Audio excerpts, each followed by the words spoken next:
Hello, everyone. This is a no save, no damage playthrough of Resident Evil Director's Cut DualShock Edition.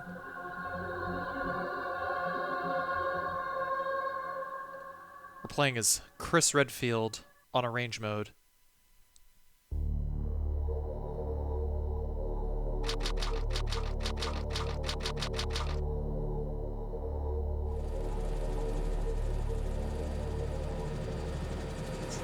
Alpha Team is flying around the forest zone situated in northwest Raccoon City, where we're searching for the helicopter of our compatriots Bravo Team, who disappeared during the middle of our mission. No, I haven't found it yet. Bizarre murder cases have recently occurred in Raccoon City. There are outlandish reports of families being attacked by a group of about 10 people. Victims were apparently eaten. Bravo Team went to the hideout of the group and disappeared. Look, Chris!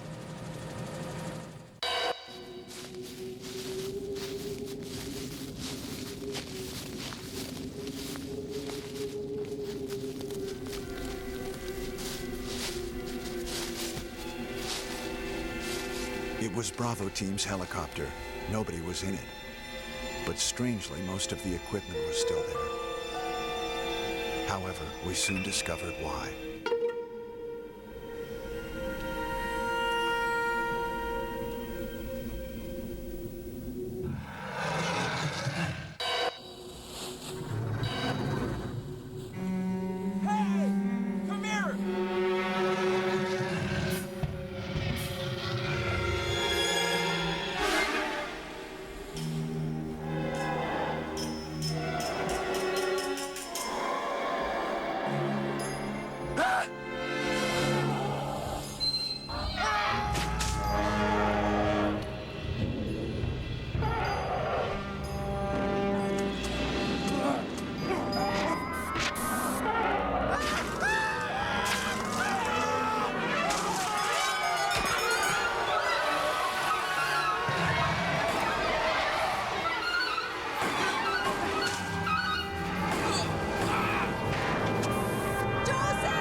There are only 3 STARS members left now.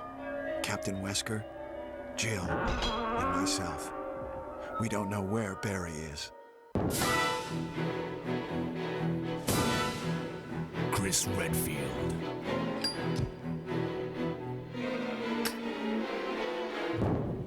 Jill Valentine. Barry Burton.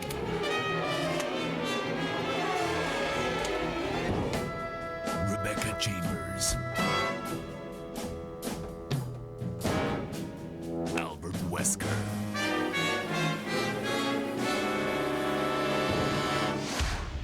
Biohazard.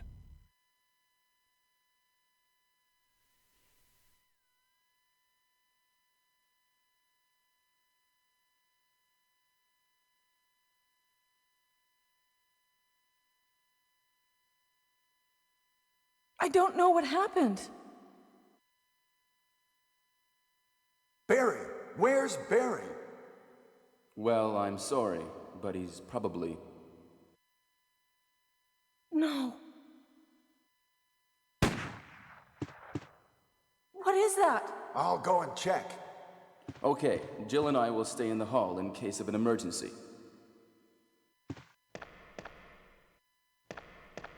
Chris? Take care.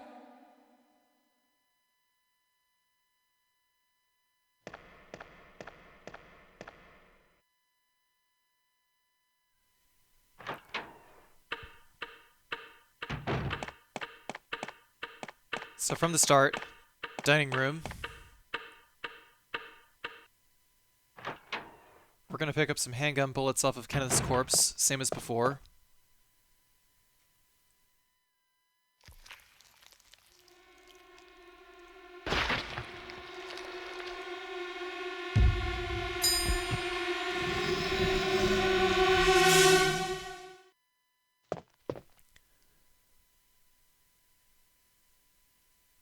So to start, just the one box of handgun bullets. I managed to route it down, so I would have only needed to pick up one.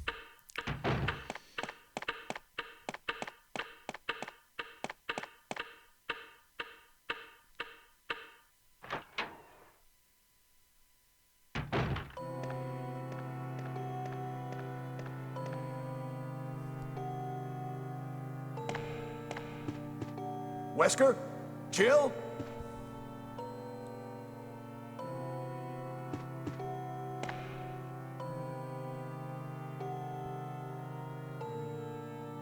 What happened to Jill and Wesker? I guess I'll go ahead and start with the differences between original mode and arrange mode. Arrange mode is an additional mode that is added in Resident Evil Director's Cut. The reason why the soundtrack is different is because this is the DualShock version. The Black Label version of Director's Cut has the original music. There are new costumes for Jill and Chris in addition to the originals. There are new enemy placements. There's more enemies in a lot of rooms and in configurations that are a lot harder to dodge. There's new camera angles. Key item placement is completely altered. So we're starting out on the terrace first so that we can get the armor key. Also, Forrest is a zombie, as you can see. If we're lucky, we'll get a critical headshot. We sure did. The Beretta actually has a pretty high chance of decapping.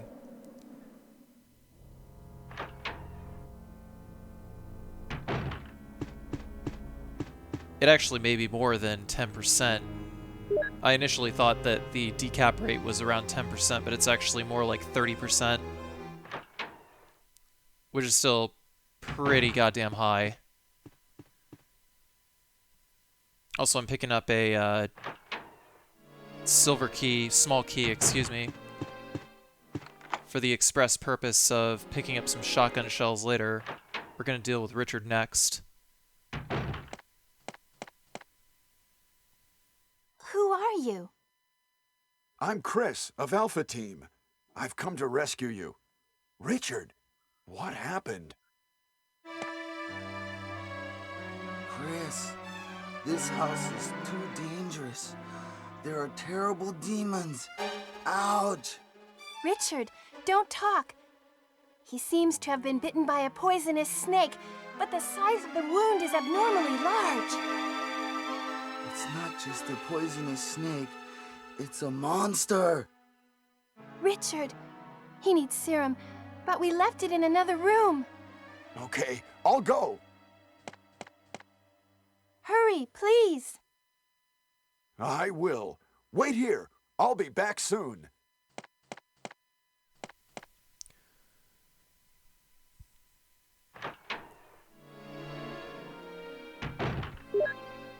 In case you're wondering, yes, that cutscene is in the original Resident Evil 1. Most people just never see it because they go directly to the save room first in order to get the sword key. Speaking of which, the sword key is in a room locked behind the armor key. And we also have to do the Richard sequence first before we can get it. Alternatively, you can still meet Rebecca in the save room if you went that way first, but I go this way because I think it's probably a little bit more consistent overall.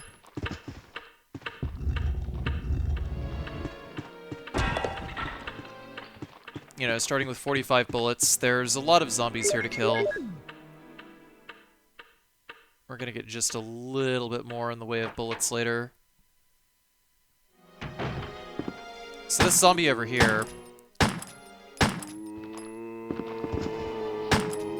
because we don't get the grenade launcher, we have to go ahead and kill him, then exit and re-enter the room, so to reset the position of the other zombies.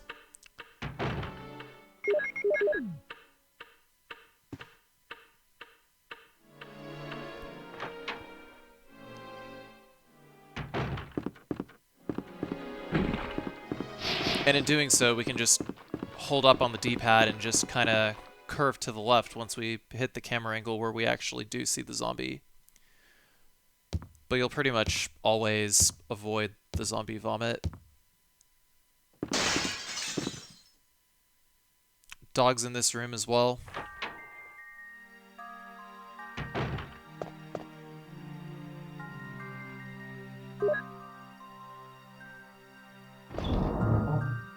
From here, gonna drop off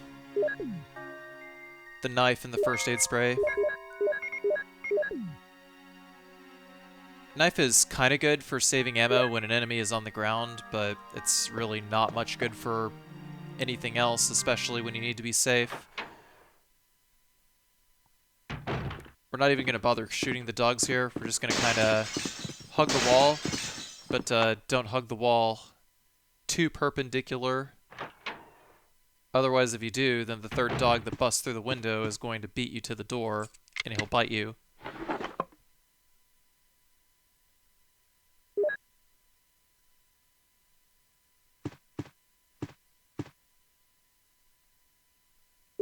The Colt Python is in this room instead of the broken shotgun.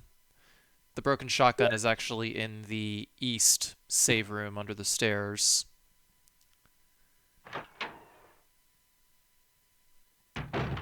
We don't actually need that much ammo right this second.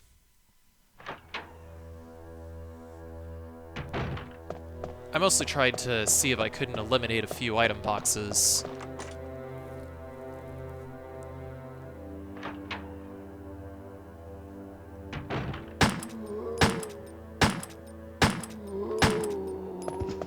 Because we still got plenty of ammo to spare, decided to go ahead and gun down that zombie. Because we're going to need to go that way later anyway.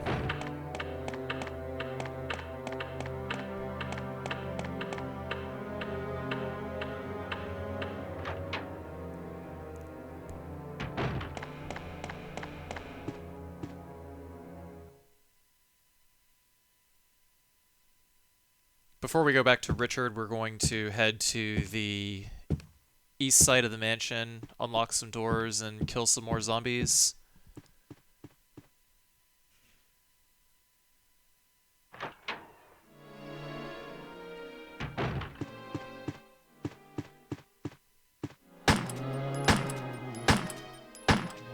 I forgot to mention, if you exit the room where Richard is in, going back into this hallway, then the zombies shuffle positions, but if you come from the main hall, then the zombies are in their normal positions.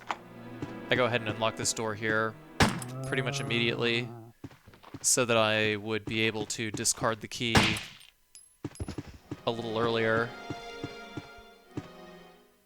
Doing so will prevent me from having to visit the item box an additional time.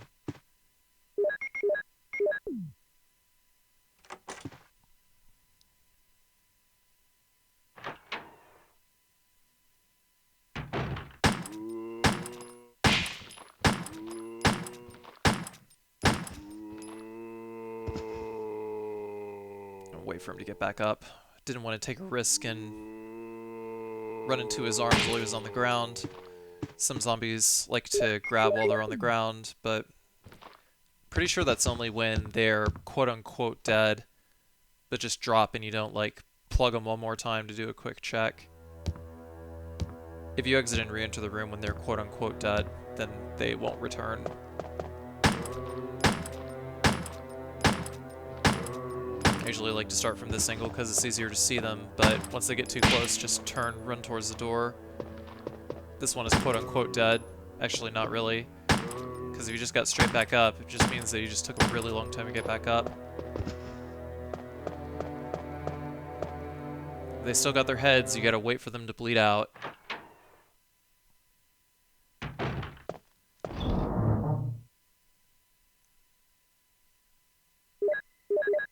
So now dropping off the handgun rounds, keeping the Colt Python for the time being.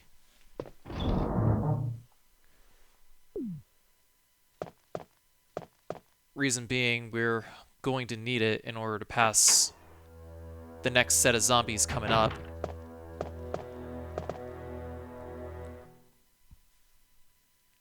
But before that, we're gonna pick up the lighter,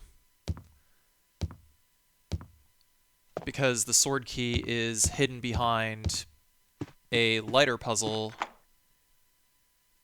in the weird little dining room next to the snake. I'm not really sure what kind of room that is or why it's there. Probably a tea room or something, if that's what you'd call it.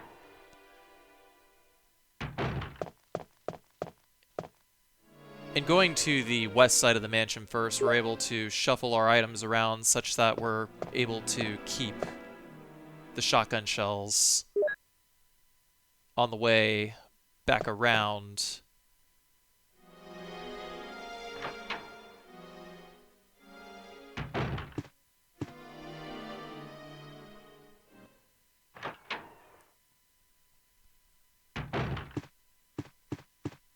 So now that we have that, once we give the serum to Richard, then it will eliminate one slot from the inventory. So we're pretty good on inventory space for a while longer. Kind of flubbed up here because I wasn't sure if I'd actually used the armor key on this door. Better safe than sorry.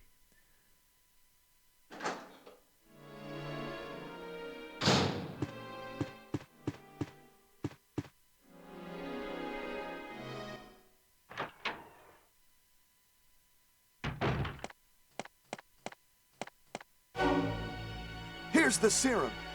Is he all right? Yes, he is. Thanks. Richard, hold on. I'll give you a shot now. Chris, here's a radio. Take it. Richard! No! Richard! Rebecca, be careful.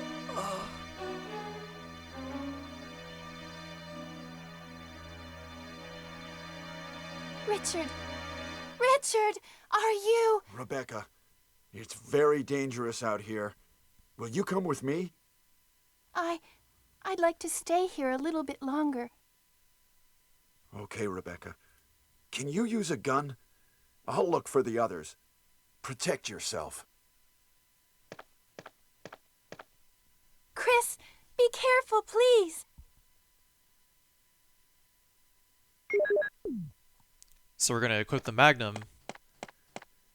And we have to do a little bit of fancy footwork here. Once we get in here, we're going to turn to the right, run to the corner. And we have to do that in order to set it up so that we kill the left zombie first. Because if we don't, then the left zombie is going to vomit on us. So we'll push that out of the way, use the lighter.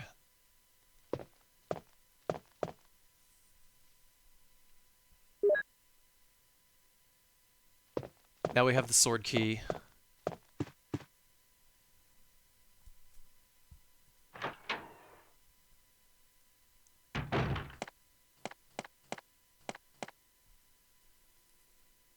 Before we move on to the piano room, we're going to do the east side of the mansion next.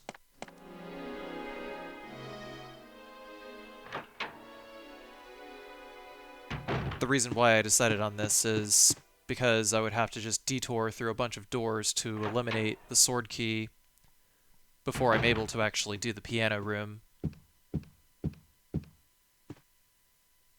So I just said forget it.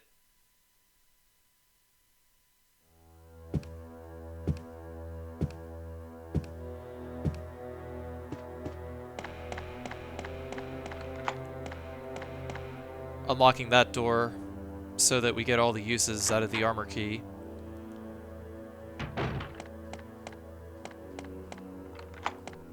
In case you're wondering, I'm playing the Japanese version because it is currently the only version of Director's Cut DualShock I have.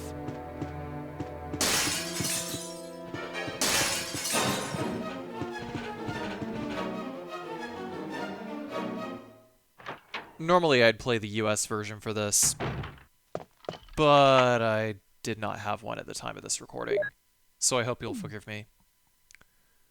It's not like we're here to read files or any of that other junk anyway.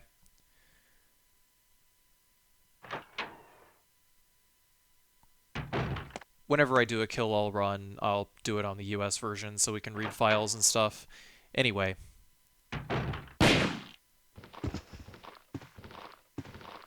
Upon entering the room, we're going to use the Colt Python to pop the zombie on the far end, basically the closer one. And in doing so, we're going to run to another part of the room to lure the zombies, and that will give us exactly enough room to be able to take the shotgun and put down the broken shotgun. Now you're probably wondering, Carcy, why can't you just put down the broken shotgun after picking it up? And the answer is you have to wait for that animation where the shotgun rack thing, the lever on that goes all the way up. And over here I made another boo-boo going into this room first when actually I could have just gone outside and gotten the chemical.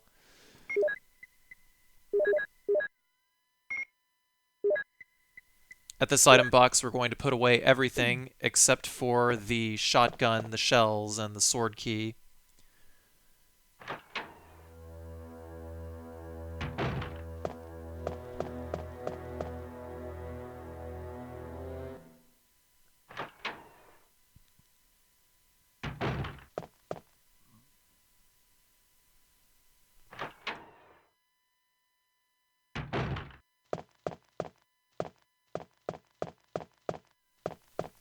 The shotgun is generally not an ideal weapon to use against dogs, but as long as you know when dogs are going to show up, when you can shoot them, when you can't shoot them, you can just try to close the distance and get the maximum damage out of each shell that dog trying to attack. Anyway, so once you get onto this camera angle, that's when the other dog that actually can hurt you here will spawn. I just decided to pause cancel him. You could actually go ahead and kill him if you feel safer doing so, but I just decided to do it because I just didn't feel like waiting to kill him. Do as I say, not as I do. Kill that dog.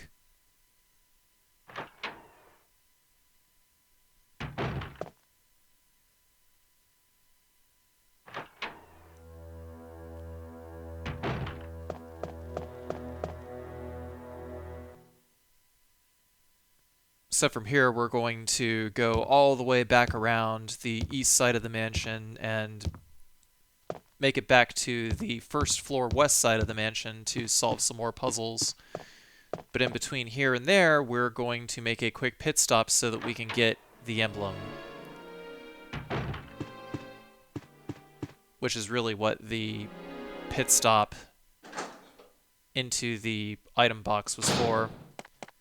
Yeah, so when you use the item box, make sure you're carrying the sword key, the chemical, the shotgun, and the shotgun shells when you exit. You should have 4 items in your inventory.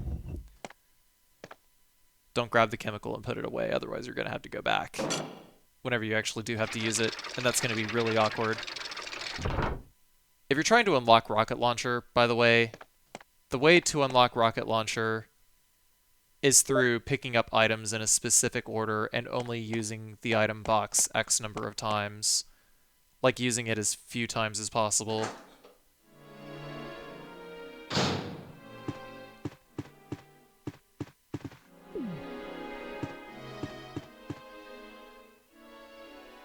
Did a quick pause there to make sure that I had everything that I needed because I knew that I flubbed up my route. And so far so good.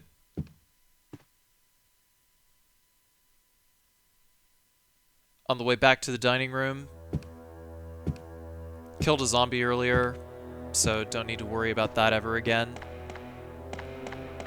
But we still got to do the piano puzzle first in order to get the gold emblem and subsequently the blue jewel. You know what's funny about the items in this area is they're all the same in arrange mode as compared to the original mode. The only difference is just like where they are.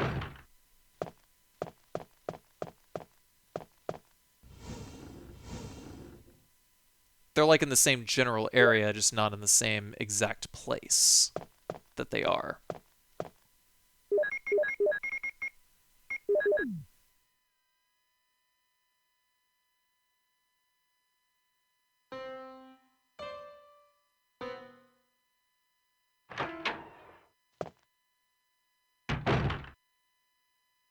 It's me, Chris. Are you all right? Yes, I have decided not to grieve any longer.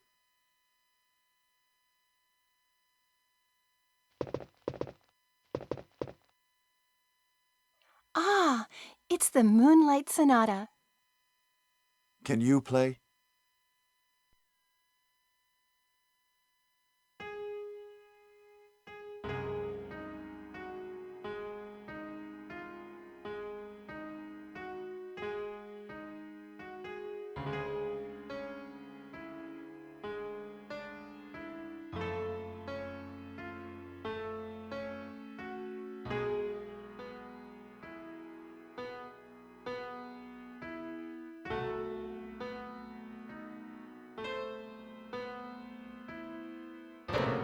Wait, what is that? My interpretation is off a little.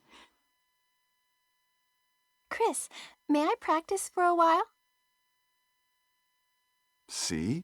Just relax and play. All right.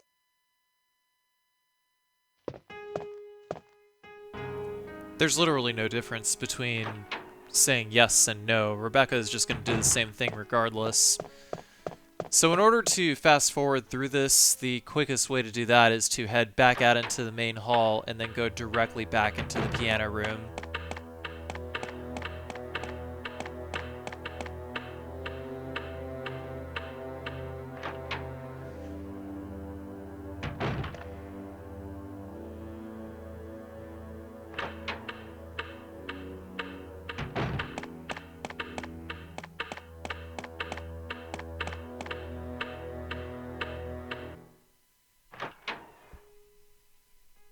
The gold emblem is still in the same place, as to be expected.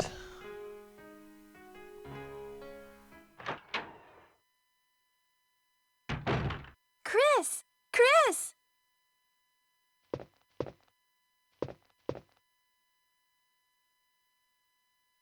You like it?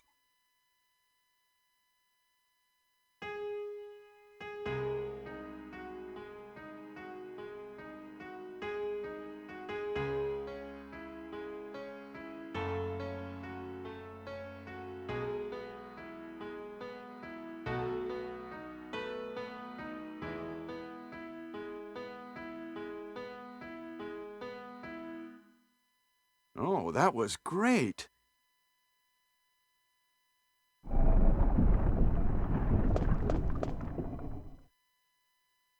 What is that?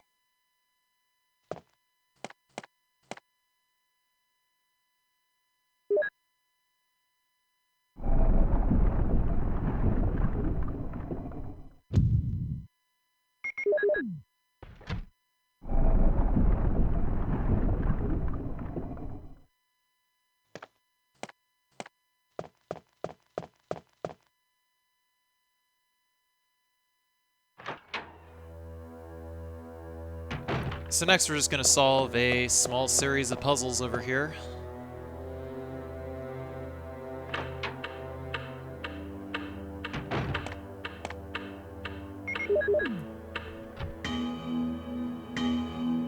Actually, they're not really puzzles. They're just put this key item here and this happens.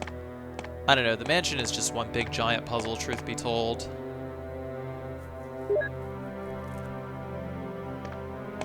But it's pretty easy to solve.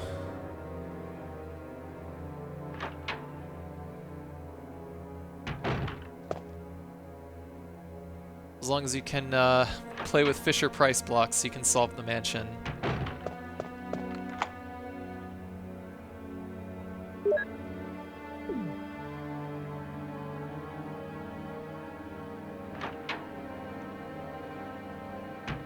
There's still shotgun shells in the Keeper's Diary as before. The Keeper's Diary room as before. I'm just gonna pop this guy's head off and get some more shotgun shells.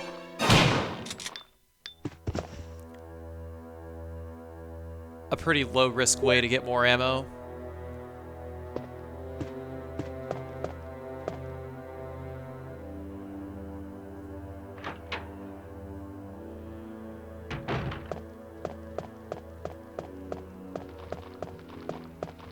I messed up going around the corner there. I was wanting to dodge those two zombies and use the chemical and then use the blue jewel on the way out, but because I failed and the zombies started moving, I had no idea of knowing where exactly they were going to be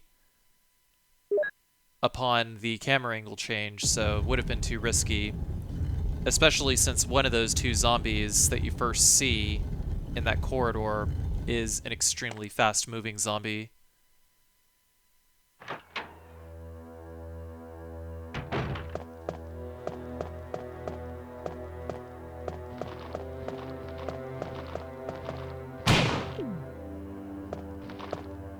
And a range mode speedy zombie.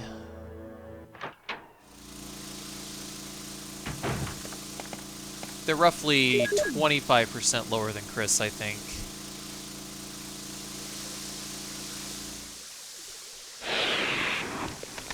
But if you're going to get around them, and in that particular room you only have to kill one zombie. You can kill all of them if you want, but it's kind of a waste of ammo, truth be told.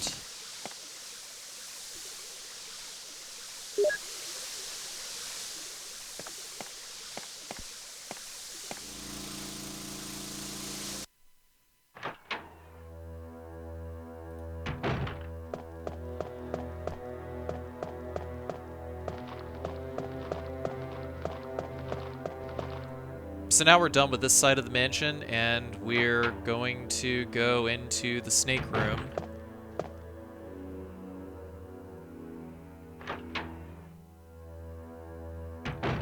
We picked up the shield key from putting in the blue jewel into the tiger statue. Normally we get a crest there, but that very same crest is sitting right here, so it doesn't really mean too much. Same area as original mode.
For Jan, we're doing the lazy strat. Just wait until he hisses and comes around that first pillar, then we're going to run directly to the moon crest. Or should I say the first half of the moon crest.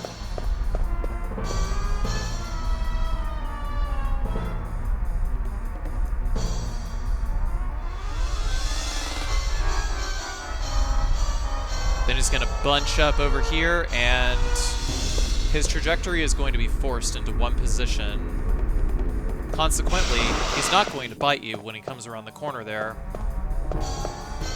because the game is locking his pathing specifically right there.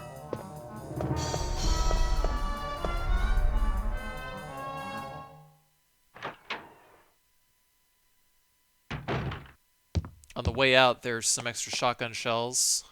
Pretty handy.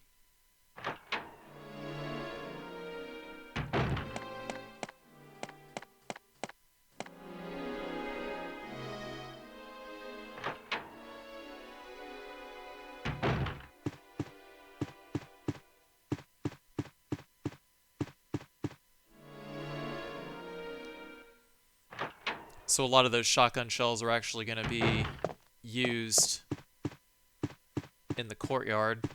We're going to go back into this room and into Martin Crackhorn's study. I didn't go into Martin Crackhorn's study first because it would have jammed up our inventory.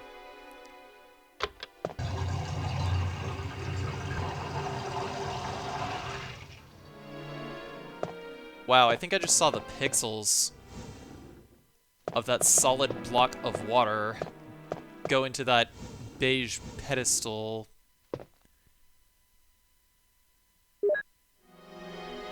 It's pretty funny. That water in the fish tank is actually like one big solid mass.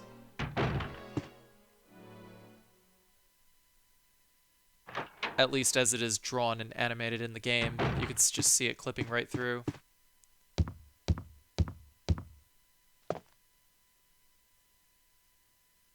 Sometimes you can even see the zipper on the zombie costumes.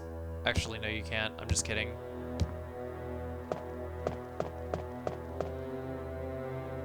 So on the way out, we're going to solve one more puzzle. The Cradle-to-Grave Puzzle. That one's a fast zombie that we just decapitated. All the other ones are slow zombies.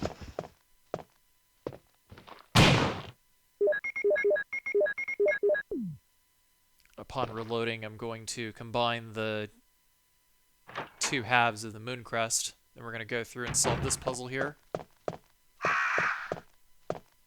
A picture of a newborn baby. A picture of an infant. A picture of a lively boy. A picture of a young man. A picture of a tired middle-aged man.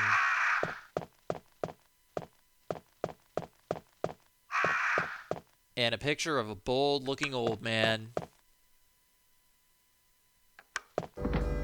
Then this last picture titled End of Life.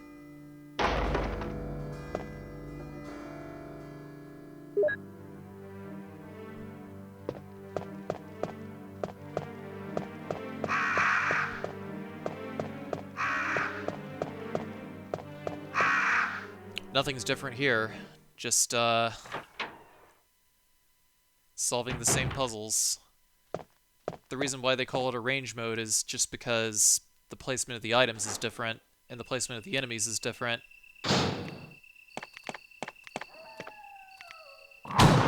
Not because the puzzles are different or really anything else is different.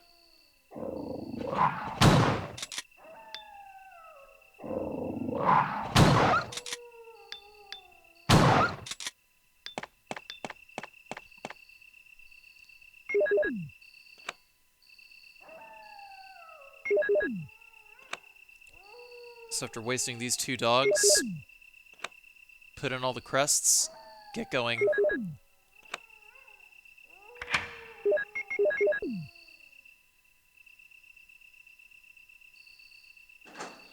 There's a puzzle to solve in here. Really not much of one. We're just pushing a stepladder to grab the crank.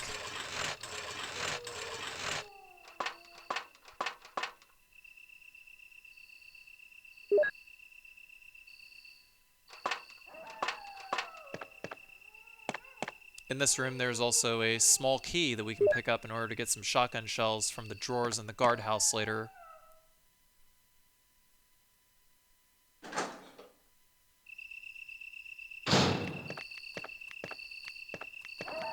if you walk, don't run, you can actually sneak past the dogs if you know their spawn positions. Otherwise, just stay by the door and just shoot them as they come towards you. They have a pretty long stun timer.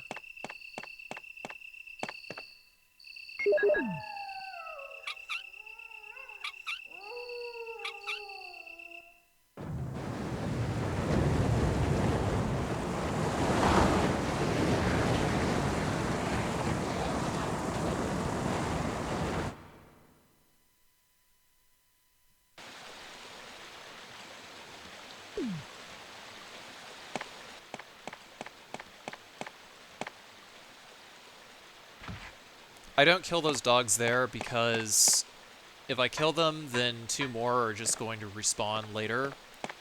So it's better that I just let them live and just kill them all later. It'll save ammo in the long run, but it's probably safer to just go ahead and eliminate them the first time through if you don't feel comfortable dodging dogs. You can definitely go back to the save room and pick up the handgun to eliminate dogs. That's probably the easiest way to get rid of them.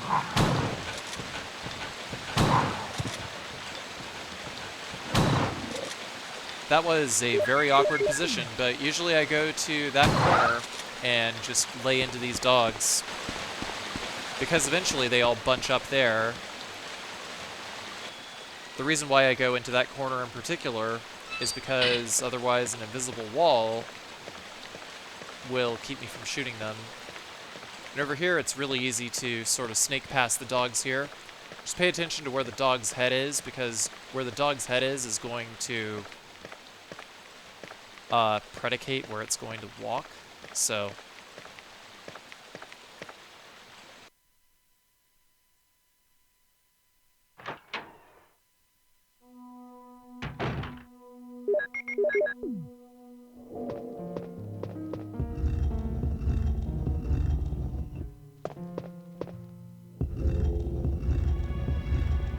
in order to not get grabbed by Plant 42's tentacle, you have to do these rooms in a very specific order. You have to push the statue on the first hole. By the way, there are 3 holes in arrange mode instead of 1. This is probably the only puzzle that has actually changed. Also, I got a little twofer there. If you stand right by that chair and let the zombies come towards you, you can just blow their heads off. But I go into this room first because it will change the position of Plant 42's tentacle coming out of the hole. We got that, we got that. Now we're going to leave. And where is the statue going to be? Is it going to be on top of the hole, or are we going to have to go all the way back? Yeah, we're going to have to go all the way back. I kind of spazzed out for a second there because I thought I got grabbed. So Plant 42's tentacle is now in the hole next to the bar area of the guardhouse.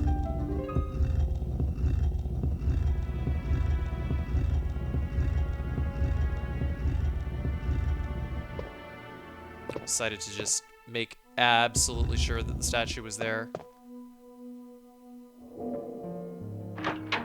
So by entering this room next and grabbing the red book, by the way, be careful, sometimes you can accidentally pick up an ink ribbon, which happens to be annoyingly layered exactly on top of the red book. So you might accidentally pick up an ink ribbon. Upon exiting the room, Plant 42's tentacle will now be under the 3rd hole. And that is the final resting spot. So as long as you did everything correctly, you won't get grabbed by Plant 42's tentacle. Doesn't matter at all in the speedrun because you get grabbed and it's faster, but this isn't a speedrun. But Carcy, what's the world record for no damage? No damage. A no damage speedrun is really just a world record regular speedrun. So I don't really think that there's any point in doing a no damage quote-unquote speedrun, when really it's just a shittier speedrun.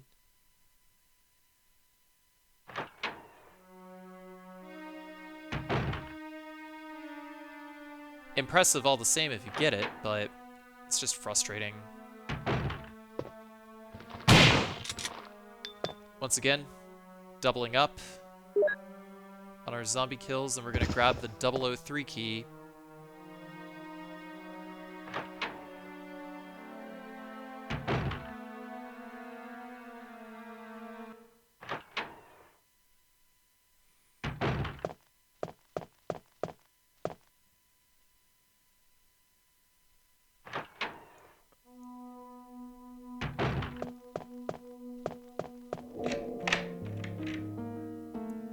By saving Richard earlier, by going and trying to save Richard earlier, that will set us on the Route A yes path, which is the same as telling Rebecca to come with you whenever you go to the save room. So in doing so, Rebecca will mix the V-Jolt in order to weaken Plant 42. In a no damage run, I want her to weaken Plant 42 because it'll make Plant 42 easier to kill.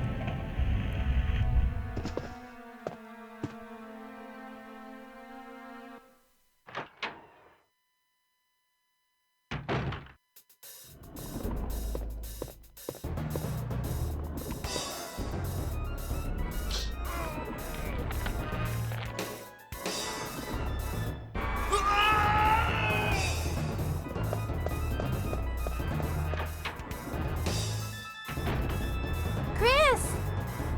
Rebecca, no, it's no use. The roots of it are in the basement. You could... Whoa! Chris! Take this file with you. Use the information in it in order to make the potion. Then kill the root. Rebecca, please.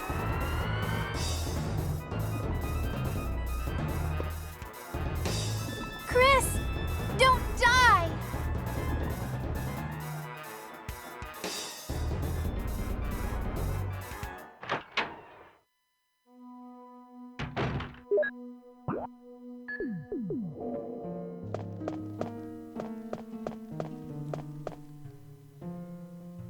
So Rebecca is the only one who can mix chemicals, and in order to get into this room, the puzzle solution is a little different than it is for Jill. The solution is 125 or 215. The pool table says 215, but you can just punch them in any order because it's really just a lights out puzzle. It's really just Tiger's lights out. So we're going to grab that first bottle and the second bottle, and we're going to fill 2 bottles with UMB number 4 to start. I start here because we're going to need that many UMB number 4s to begin with. Those are the only UMB number 4s we're going to need. Then we're going to get water, which is UMB number 1.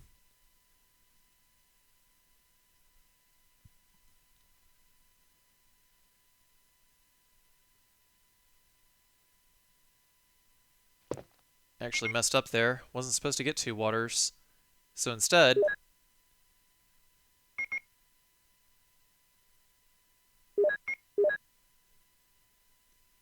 I decided to mix it in with the UMB number 4, and Rebecca just discarded it immediately.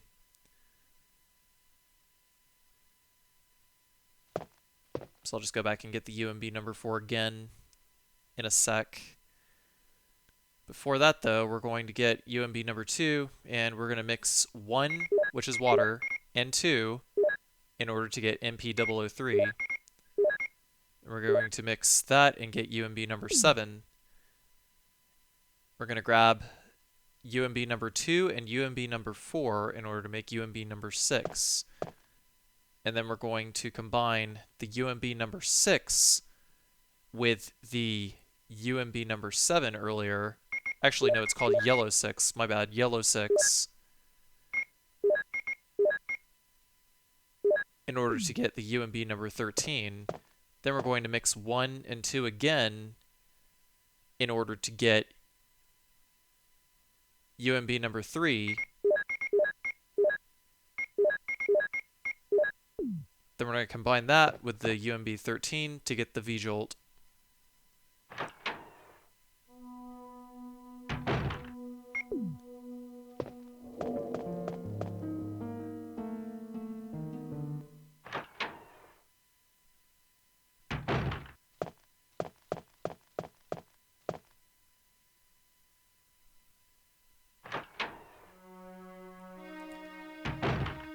From here on out, the puzzle's pretty boring, so if you can't figure out how to solve it, I guess just watch this, and yeah. It's gonna be about another minute before we actually do fight Plant 42.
So upon using the V-Jolt, we skip Plant 42's Phase 1.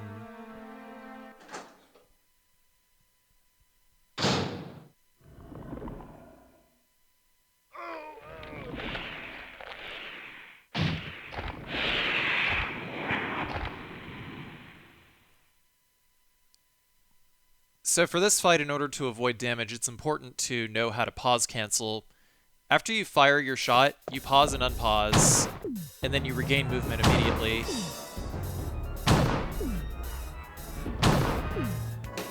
Doing so will cancel the recoil animation. It's not necessarily faster, but it allows you to regain movement quicker so that you can avoid pieces of plaster falling off the ceiling.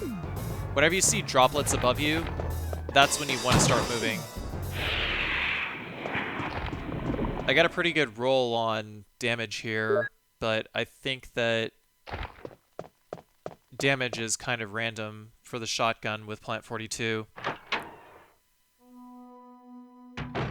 Oh! I can't believe it! Are you okay? Yeah, so much for him. We got to the root of the problem. Boo! Saved again.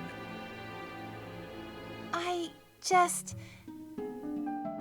Really, thank you. You'd do the same for me, wouldn't you? I guarantee it. Well, I think I can make another potion. I'll go back to the pharmaceutical room I found a little while ago.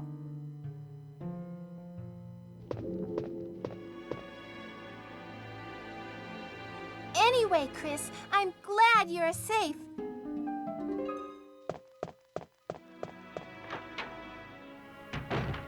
There's an extra cutscene you can play if you go to the chemical room afterwards. you actually get up to 3 free heals from Rebecca there.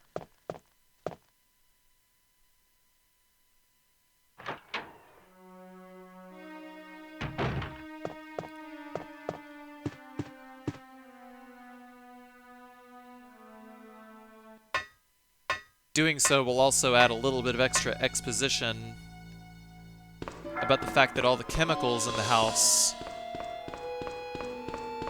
are all from Umbrella Incorporated.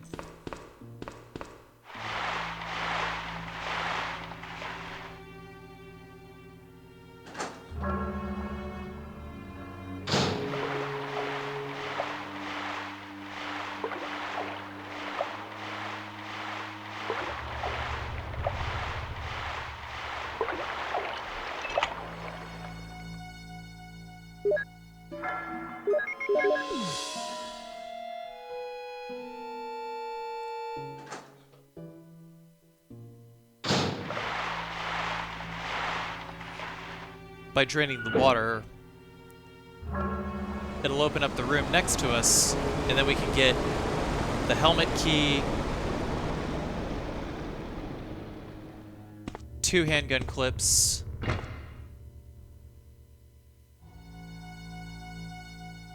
and 2 boxes of shotgun shells, but really we're only going to take the 2 boxes of shotgun shells because beyond use against dogs, the handgun is not very safe to use at this point in the game anymore. There's also no point in using it all that much because we have a metric shit ton of shotgun shells, and shotgun shells kill zombies in 1 shot. And you need shotgun at bare minimum in order to fight hunters.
Wesker!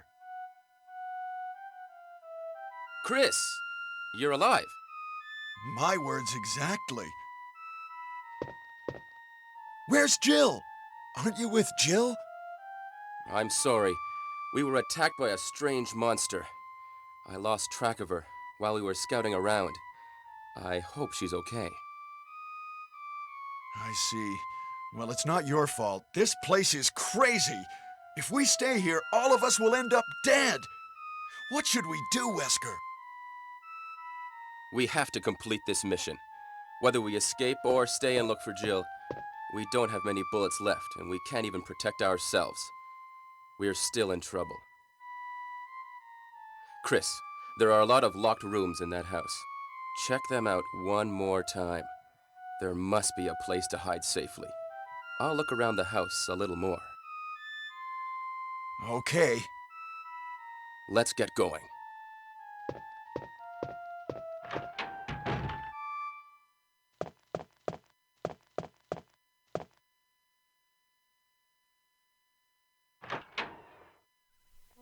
With Plant 42 dead, we can go back to the save room without worrying about moving the statue or anything like that.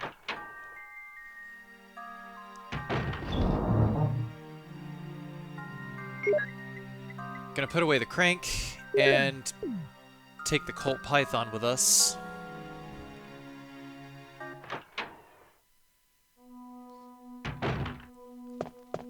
We need the Colt Python for specifically dealing with hunters.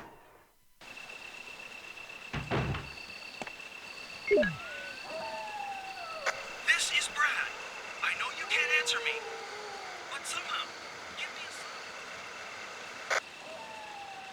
This is Chris. Brad, can you hear me? Damn!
So on the way back, these dogs over here, we're going to wedge ourselves over here to force all the dogs to come at us in a line.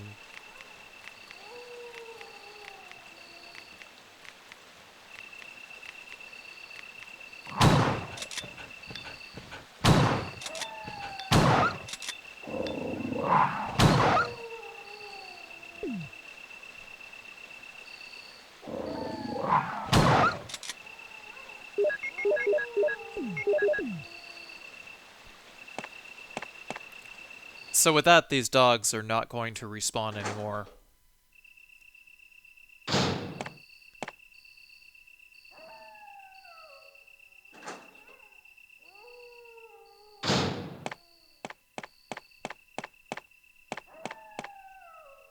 The first hunter we're going to encounter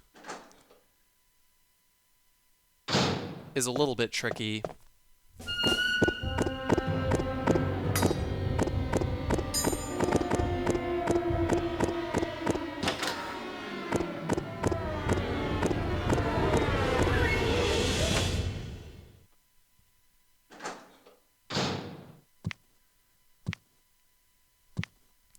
Gonna raise our gun and pop off one shot, then we're gonna equip the shotgun. The reason I go and do it this way is because if the hunter approaches you at a weird angle, then he won't jump whenever you aim at him. It's a bit of an error in his pathing, I suppose, is while he's turning, he won't jump.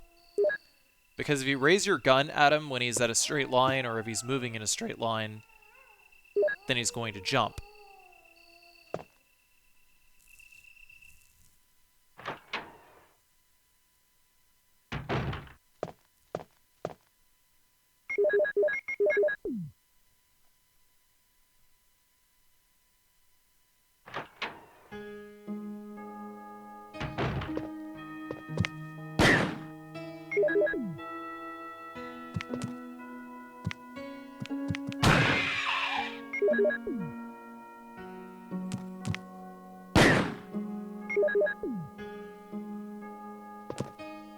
It's best to keep the gun raised around the corner.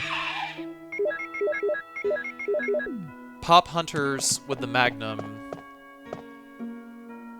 when they come around the corner the first time, so that when they get knocked back around the corner. RE1 hunters are actually probably the most difficult hunters to fight. They're not too terribly hard to dodge, they're just difficult to fight. But the thing is, dodging them isn't always consistent. Sometimes you're going to take a slash, wherein a slash from a hunter is not going to be as strong as a zombie bite, but the whole point of this run is, once again, to avoid damage.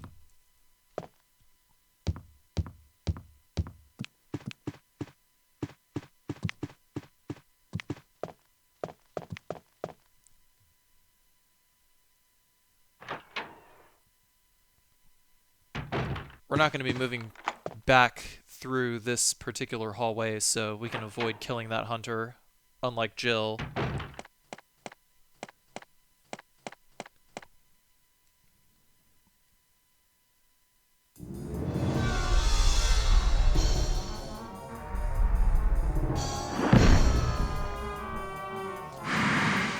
So for the snake, we're going to shoot after the second shot, 3, pause, 4, pause cancel, 5, pause cancel, and on the 6th shot, we're going to wait until he is in the middle of his attack animation to aim, because it's a bit of a weird dodge to describe, because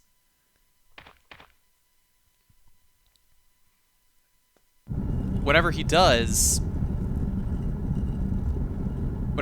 attack, he's going for the center of Chris's hitbox, and that trajectory is already locked. So if Chris aims while Jan is moving, then Chris is able to sidestep out of the way. It's really weird.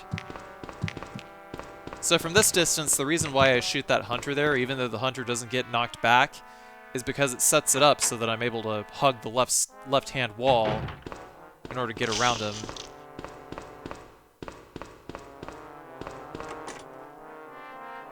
It basically sets up the distance. In not doing so, there's a much higher chance of getting a bad angle, and the hunter will just slash you from there. We're not going up those stairs quite so soon, but we're going to get the small key here so that we can get some extra magnum rounds going up later. When this camera angle changes, we are set up perfectly to just aim down and kill this zombie. Chris's hitbox is really wide, so it takes a bit of an awkward angle to run around that zombie while he's on the floor. Most of the time he's going to grab you from freaking a mile away because Chris's hitbox is super wide. And from here, we're not going to kill these 2 hunters because 1, the battery is not in that room, and 2, the only thing that you get in that room is just shotgun shells, so we'd basically just be getting the shotgun shells back that we wasted against these hunters. In this situation, it's just easier to dodge them. Sometimes it's easier to dodge, sometimes it isn't, but if you're dealing with 2 hunters at once in like a tight cluster, then that's when you want to kill them. I'd say that's probably the rule of thumb when dealing with hunters and deciding which hunters to kill in a no damage run. So I decapitated that zombie, grabbing the battery.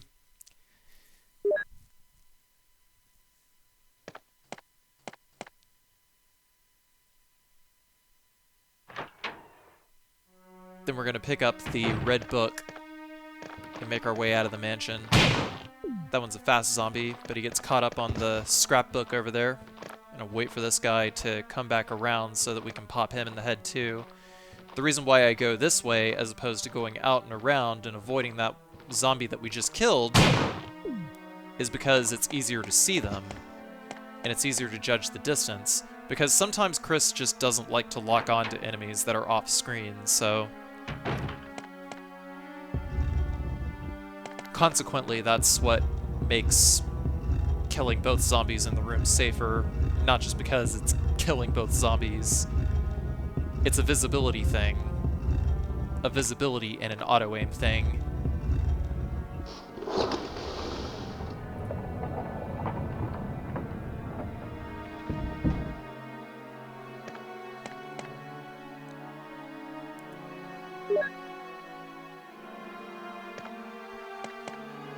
So now we got the red book. And that's everything we need out of the mansion. Next comes the Great Escape.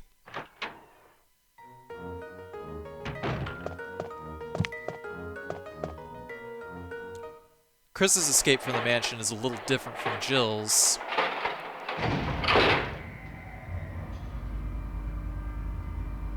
Because Barry isn't there to drop a rope, we have to run all the way around and dodge a few extra enemies in the process. The zombie that comes down the stairs here in this cutscene actually takes like 3 magnum shots or like 4 shotgun shells to the head to kill, so we're gonna pop his legs out instead.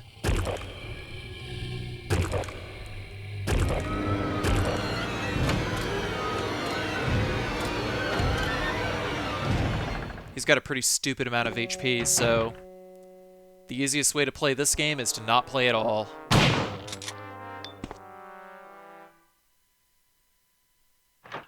Just pop his legs out and leave.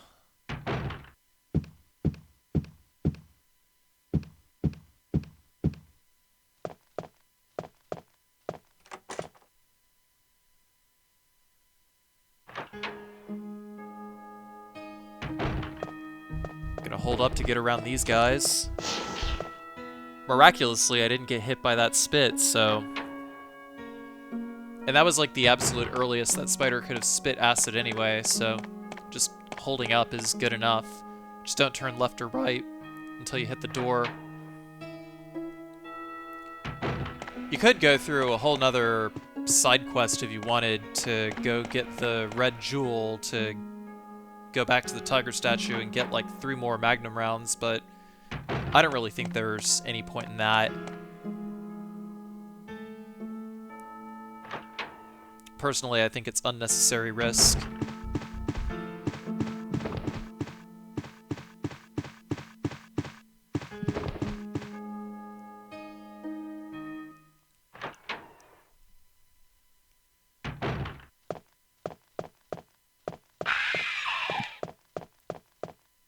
There's a hunter that pops out around here. A second hunter will appear in the room if you wind up going back through here, but we don't want to do that. We just want to go into this room, through the dog hallway, so that the one hunter tries to jump scare us. And while he's jump scaring, we just run around him because he's an idiot.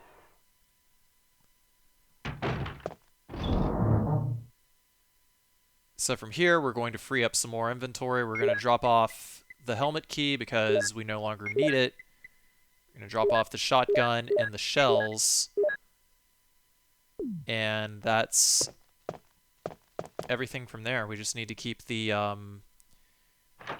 battery, the book, and the crank.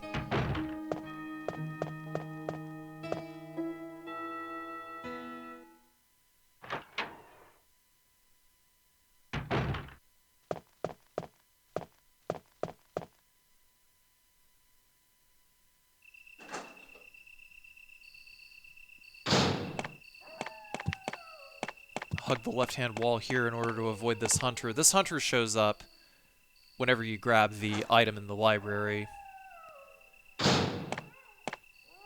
Or maybe when you grab the Modisc, I don't know. I haven't tested it. Frankly, I don't care.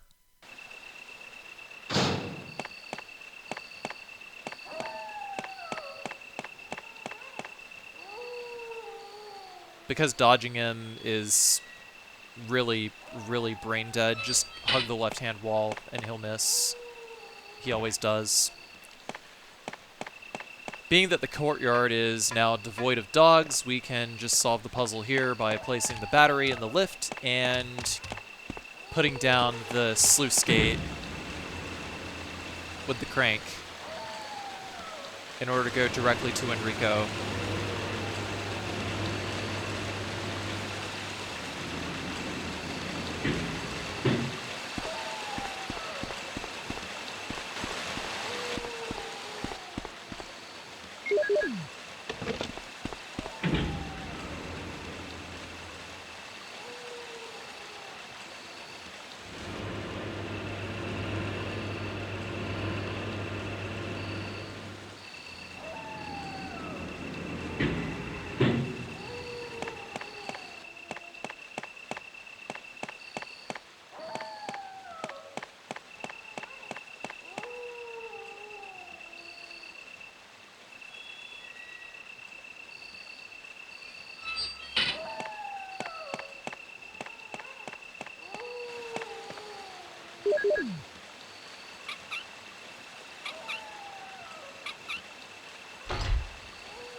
make a quick detour here in order to grab some extra shotgun shells, because you never know.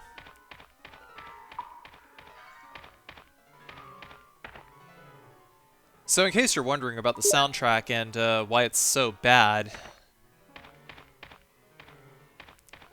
the soundtrack is credited to a man who was supposed to be like some kind of Japanese Beethoven, but he was actually a fraud.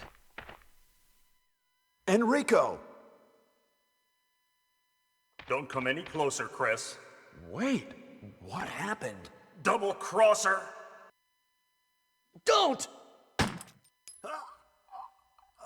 Hell. Umbrella. Who is it? Is someone there?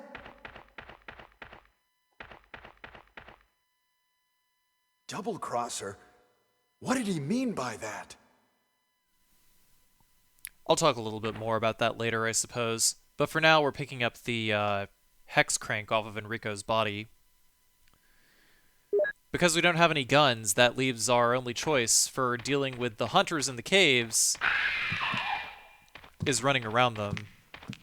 Unfortunately, we don't have to stop to pick up a crank because the crank is already on Enrico's body. So I would dare say that the caves on arrange mode is actually significantly easier. I mean, there's no hunter in between the Enrico hallway and this hallway over here, so we can just go over here and even hug this, and the hunter just misses. The dodging is that much easier because the developers decided to put in more enemies.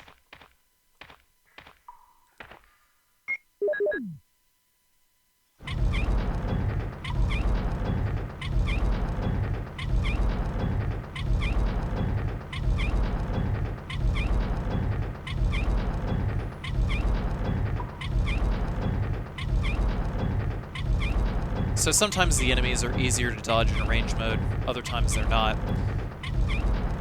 I guess getting back to the subject of the music in the game, the music is credited to a Japanese composer named Mamoru Samuragochi, who actually did not even write most of his music. Most of Samuragochi's music was actually written by Takashi Nigake. It was ghost-written by Takashi Nigake.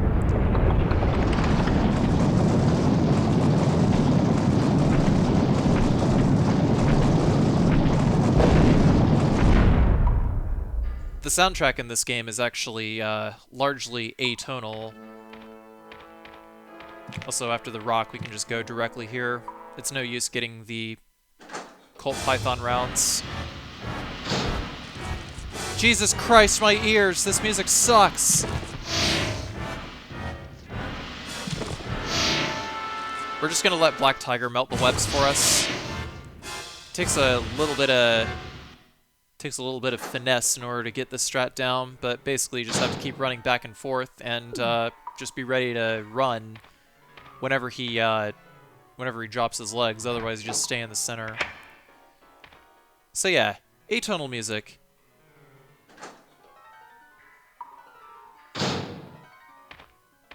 There's still structure to the music, but you know, it's just not like melodious or anything like that.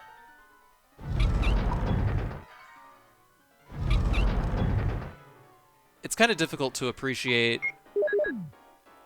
atonal music unless you're like some kind of hardcore music nerd or something, which I am not, but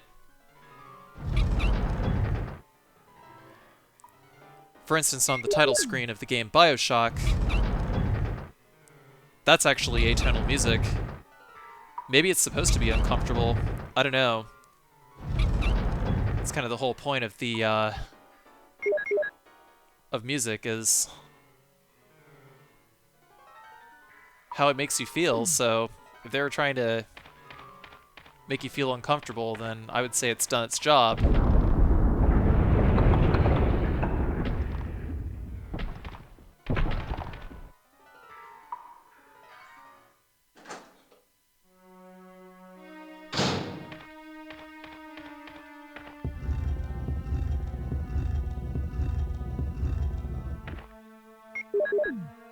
This puzzle is brain dead, so no explanation needed. But hiding behind here is the lab key. The power room key.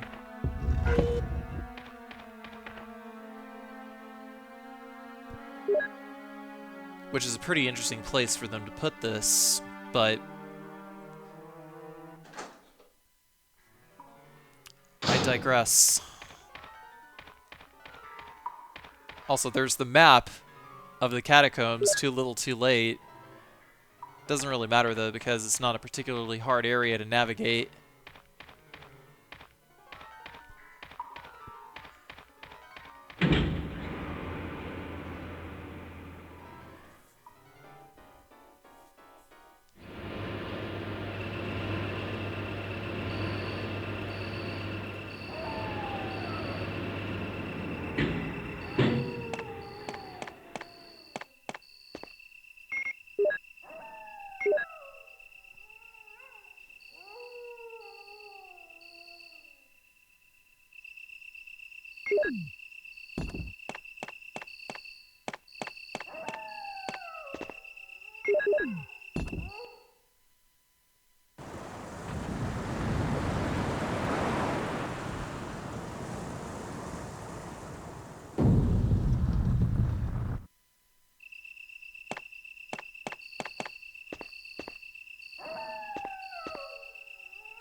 Our path through the laboratory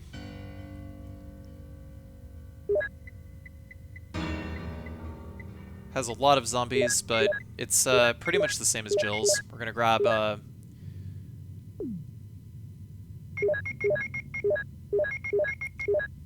the Magnum, grab the shotgun, grab the Magnum rounds, grab the bow disc, and the power room key. And that should be everything in our inventory. This is the last trip through the item box that we take in this playthrough. I think. I'm pretty sure it is.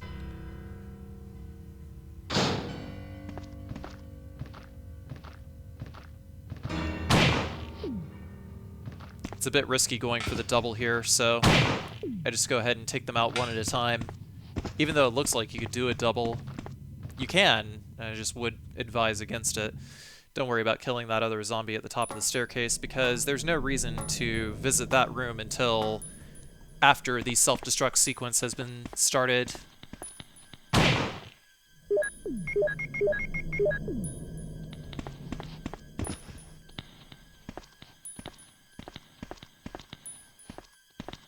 You can see that sometimes I do some pretty awkward angles moving towards zombies.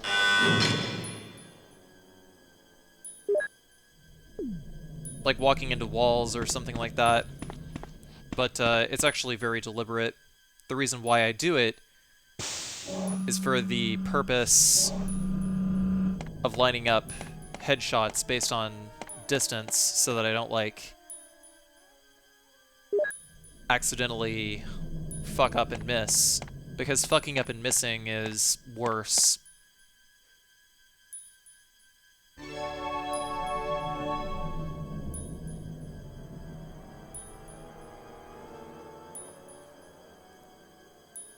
Especially as close as you are to the zombies. Now it's time for our favorite segment, Chris Redfield Teaches Typing. That is some hunt and peck. It's a little more than hunt and peck, though. It's more like hunt and bash. Also, I love the shape. By the way, the password is mole here. Also, I love the shape of that computer tower there on the right. It's like, those panels there, those are for drives. Do the drives on all the Umbrella computer cases, like if you were to fit like a CD-ROM drive or like a 3.5-inch floppy drive there, is it just gonna look that awkward no matter what? It just seems like a waste of plastic, honestly. That doesn't look like it does anything acoustically for like noise or anything like that. It's like all the old Packard Bell computer cases, I guess. Yeah, you can see I was like hugging the wall there specifically to judge my distance so I could see whether or not to go for a headshot based on where the zombie was turning. Just, you know, tiny little things like that. So, power area. This is kind of loud. I'm going to turn this down. The first Chimera over here, we're just going to squeeze right by them. Try not to run under them if you can. You can squeeze by them while they're attacking, but you have to be kind of specific with how you do it. The other two Chimeras here, the easiest way to get around them is to dodge the second one while he is attacking at close range. It's better than trying to take the shortcut because then you run into another Chimera and Chimera number 2 is likely to jump on your back. Basically, when they're on the ground, don't show them your back unless you want to monkey on your back. Pardon the expression. Alright, so first Chimera over here, we're going to hug the outside wall to get around him. Then we're going to hit the computer switch over here. And then we're going to hug the inside wall, after which point Chimera number 3 is going to be on the ground after we pick up this battery over here. We got the battery, and then there's Chimera number 3. We're just going to run around him that way. That's probably the hardest room in the game as far as dodging is concerned for the no damage run. I don't actually remember which room is the toughest for dodging in the speed run.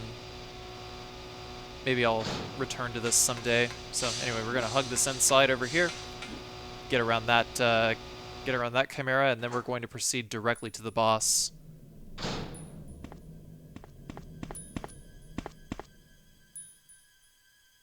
But not before making a quick pit stop into the save room here in order to grab some magnum bullets.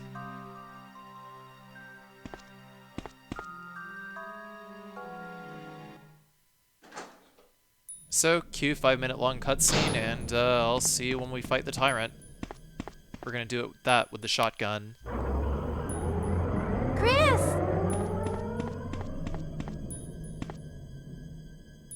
Rebecca, you're safe. I saw you in the garden. I've caught up with you at last. Well, I'm glad you're all right. Don't go out alone. Yes, sir.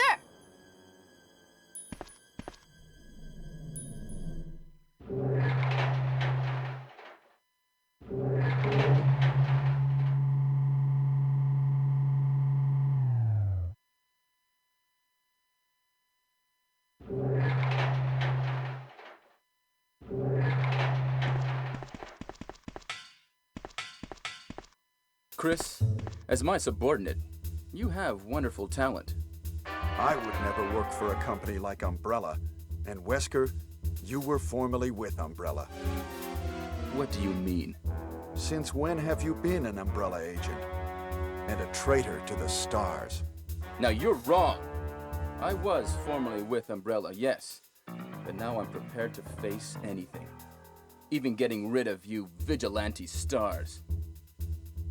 Now, the worst possible situation has occurred. The failure of the experiment created a virus, a biological weapon, polluting the entire lab. No, the worst happened with the tyrant virus. I lost some of my STARS team members because of it. You killed them with your own hands. Did you kill Enrico? Really? Yeah, like this. Rebecca! Don't move! If you do, I'll kill you. Chris, I have something to show you. Now, walk.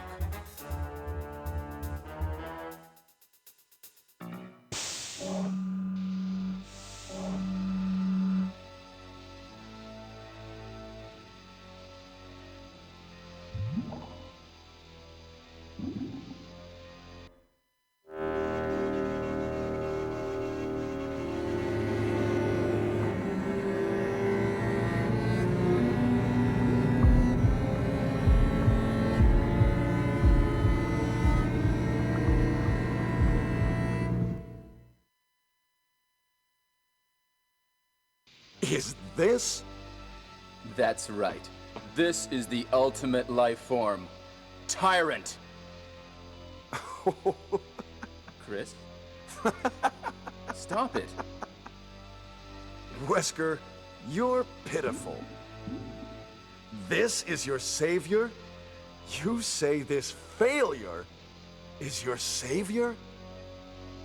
You can make sure yourself whether Tyrant is a failure or not.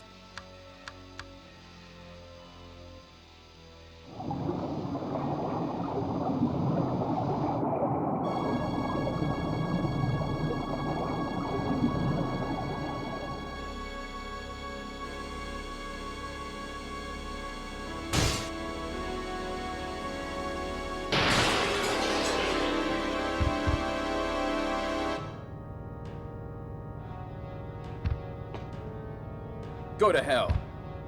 Jill will join you too. What? Don't come this way! No!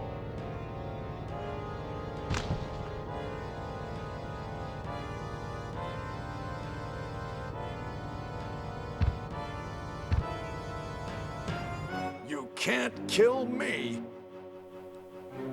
All right.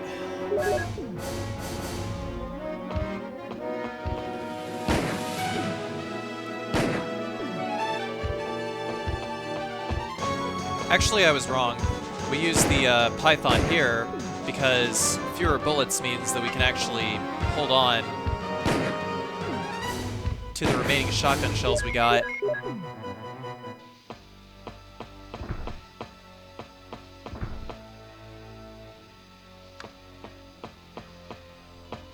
Because we need those in order to kill zombies.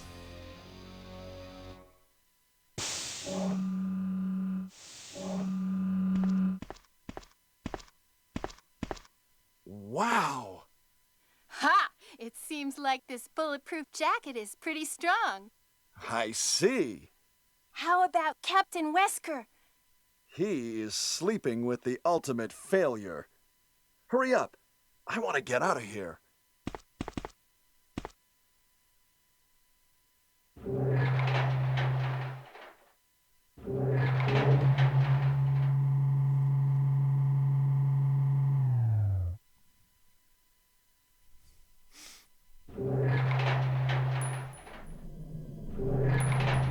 Excuse me, Chris. What, Rebecca?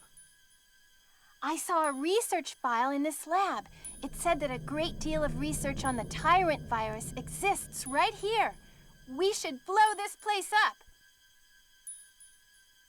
We are already into it over our heads. Rebecca, can you do it? Yes, sir. I'll set off a triggering system for a bomb. Okay.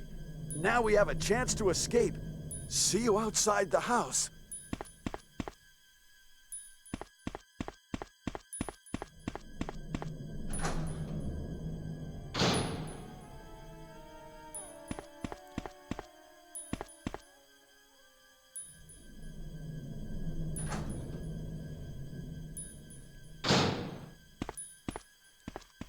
This puzzle over here requires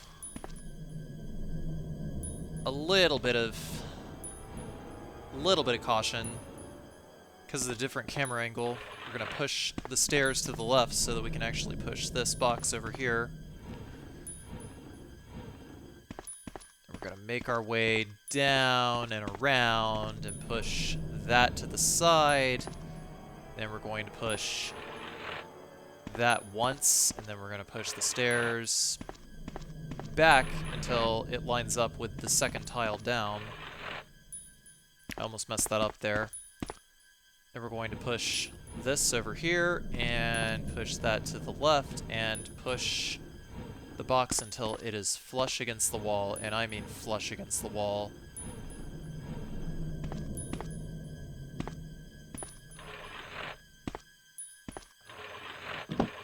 There's an extra box of shotgun shells on the operating table below.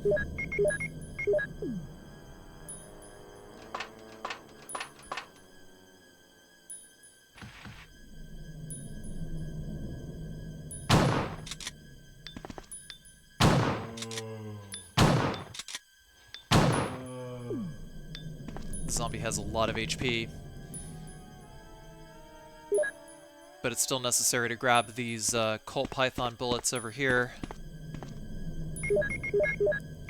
You have plenty of ammo to be as careful as you need to in approaching the zombie, because the magnet grab range of the crawling zombies is actually pretty big.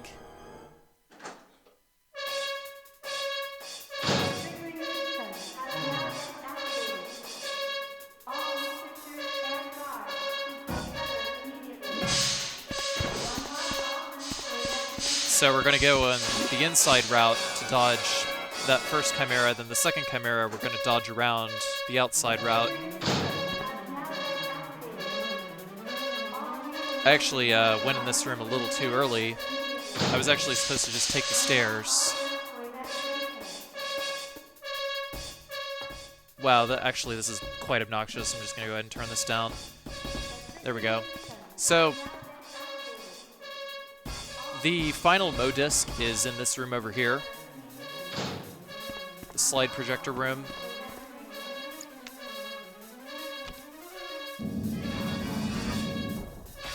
It's funny, in the DS version they actually added a puzzle to this room.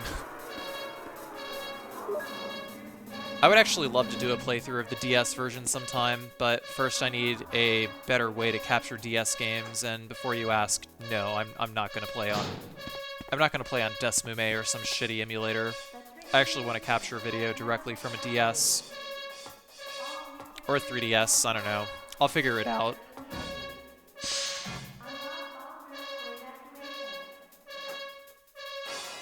I'm very anal when it comes to video quality.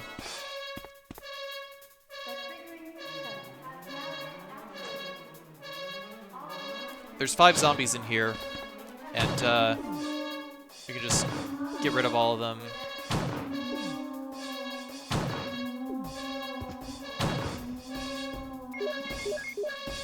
It's gonna do like varying amounts of damage for all these guys, but it's not gonna matter too much. Whether you shoot them in the head or not, I think it took about the same number of bullets as shooting them in the head, because all the damage got distributed evenly all the way around. Anyway, that's the last passcode. Now we can go rescue Jill.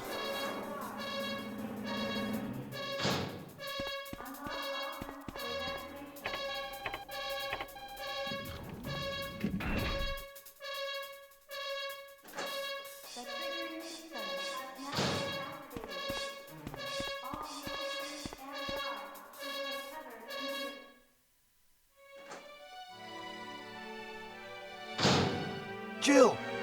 Are you there? Chris?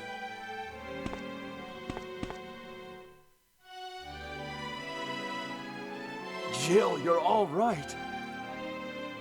Yes. Wesker is here. He's...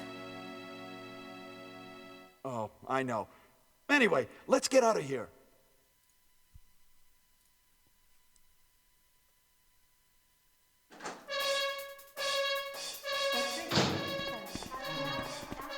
We have 3 more zombies to kill on the way out of the laboratory. So there's like 4 more enemies to deal with before this run is finished. Let's get going.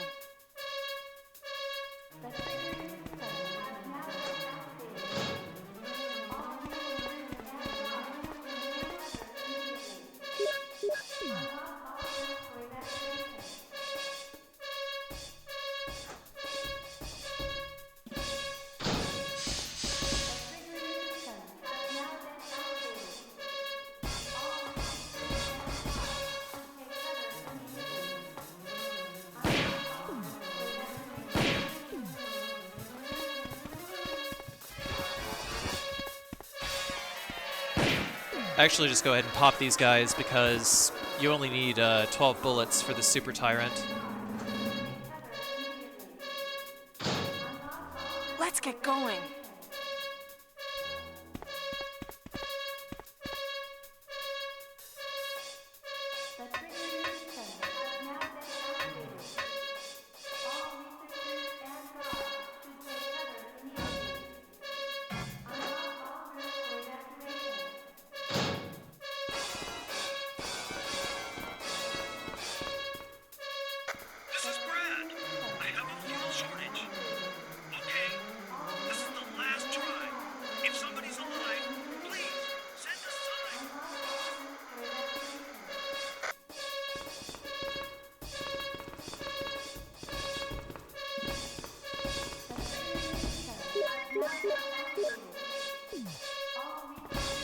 Yeah, the battery was in the power area earlier. We don't get it upon escaping. There is 3 minutes until explosion. I made it!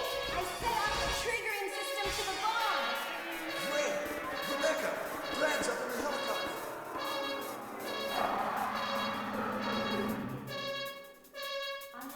Look at those monsters! Let me take care of them. But, Chris, get in contact with Brad right away. Okay.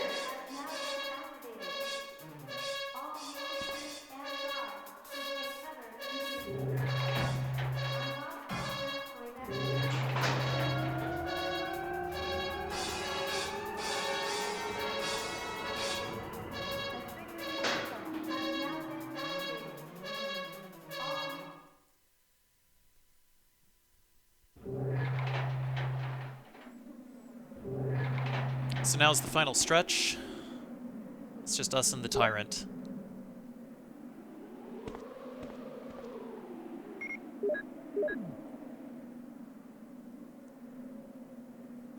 We want to use the Magnum in this fight because it is the easiest gun to stick and move with. One nice thing about Chris is he raises the Magnum and lowers the Magnum very quickly.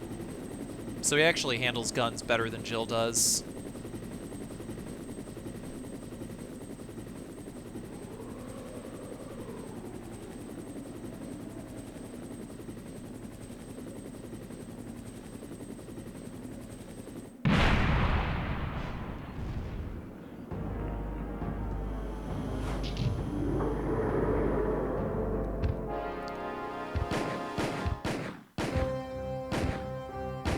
The reason why I fire so quickly here is because I'm using a trick called quick shotting, where I mash the R1 button while firing.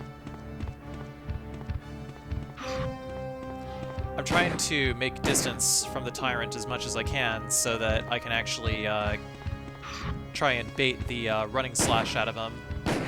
That's actually the easiest way to manipulate him into doing something. And in doing so, I can just do a hard right. Chris, use it! Destroy the monsters with it! In order to get Brad to drop the rocket launcher, you have to fire 12 rounds and also make sure that neither Chris nor the Tyrant are standing in the middle of the helipad, so that the cutscene camera angle is clear and Brad will just drop the rocket launcher. And that's it. That is Resident Evil Director's Cut DualShock Edition. No save, no damage. As Chris on Arrange mode. That was a mouthful.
That was actually the last run I did in 2018. I got this run after grinding for a good 10 hours on my Twitch channel. Go check it out. The address is twitch.tv/Carcinogensda. I stream there full time.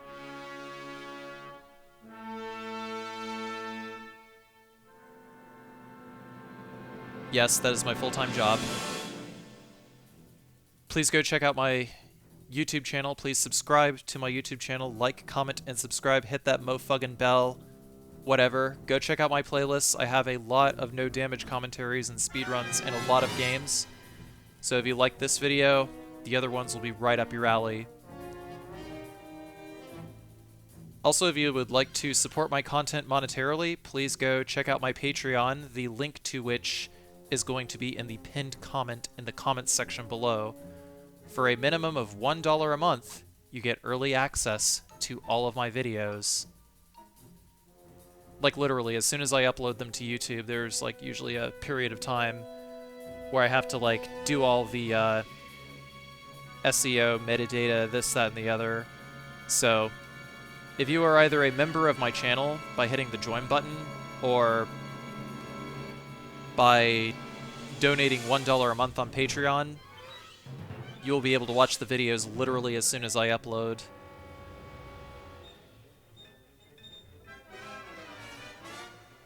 In case you're wondering, yes, I am going to be playing Resident Evil 2 Remake when that drops. It is currently about 16 days from the game launch, so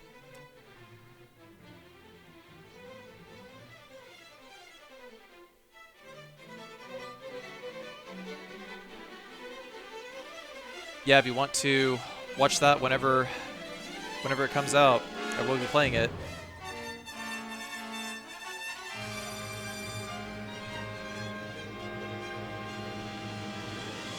Anyway, that's it for this.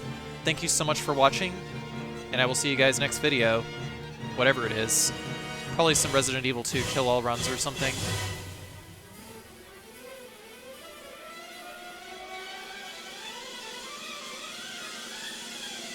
Until next time.